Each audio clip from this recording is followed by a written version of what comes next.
গোবর্ধন পর্বত পরিক্রমা 2023 আমরা প্রথম দর্শন করছি হনুমানজির মন্দির।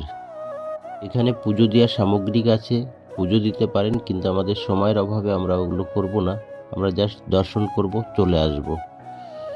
এবার আমরা যাচ্ছি মানসী গঙ্গায়। মানসী গঙ্গায় এখানে অনেকে পুজো দেন, পুজোর সামগ্রী সবই আছে।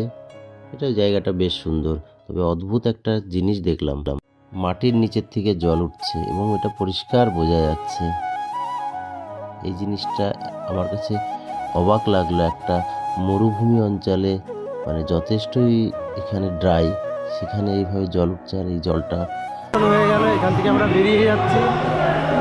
আর এখান থেকে আপনারা চাইলে পুজো দিতে পারেন, পুজো দেওয়ার সামগ্রী এখানে পাওয়া যাবে।